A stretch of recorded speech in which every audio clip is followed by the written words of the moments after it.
Welcome to Infofeed. Today we take a closer look at the intersection of Calgary's future growth and its legal accountability.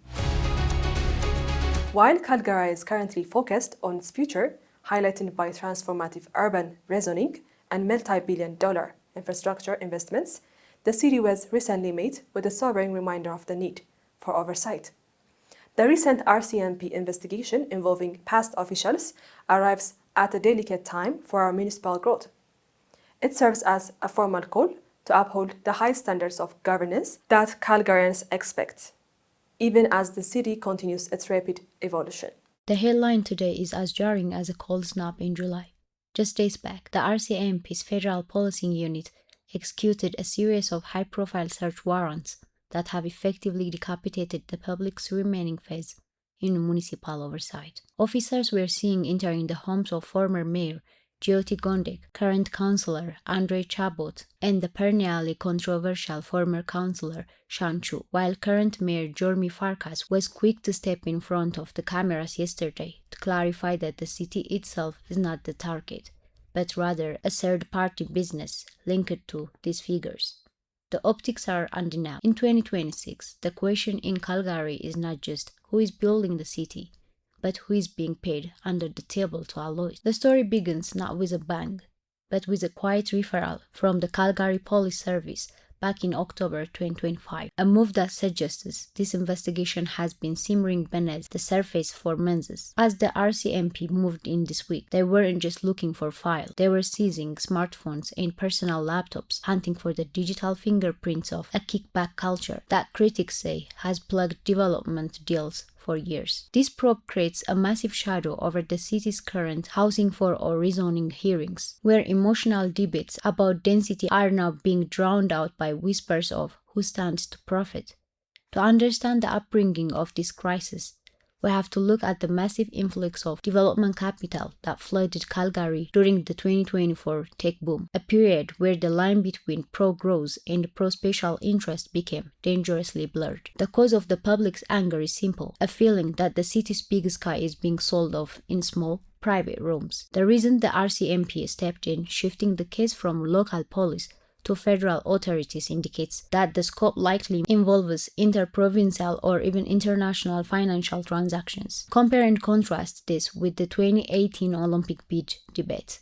Back then, the city was divided over a dream, but today, it's divided over a ledger. We are seeing a classic case of effort versus consequences. The city's massive effort to modernize its urban footprint has resulted in the unintended consequence of attracting the kind of predatory investment that thrives in opaque regulatory environments. The numbers tell a sobering story, with leaked documents suggesting that over $15 million in consultation fees were funneled through shell companies linked to a single development firm now under federal scrutiny. This firm, whose name is currently being withheld by a court-ordered publication ban, reportedly had unprecedented access to City Hall's planning department during the Gondek administration. Timeline-wise, the pivot happened in late 2024, when a series of emergency land use amendments were passed with minimal public consultation, raising red flags for internal whistleblowers. By the time Mayor Jormi Farkas took office, the incense of corruption was already too strong to ignore, leading to the internal audit that eventually triggered the police. Socially, the impact is a civic paralysis,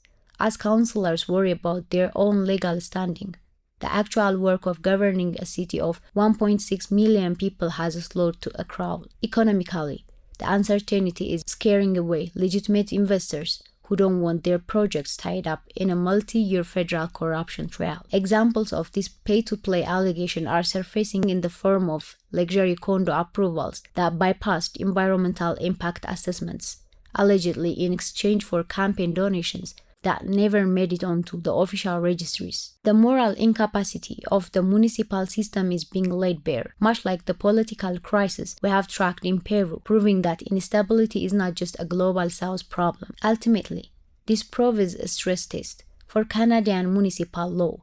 If the RCMP finds evidence of bribery, It will force a total rewrite of how cities across the country manage their real estate portfolios. As the boxes of evidence are loaded into unmarked vans, Calgarians are left wondering if their new West is just an old story of greed with a fresh coat of paint.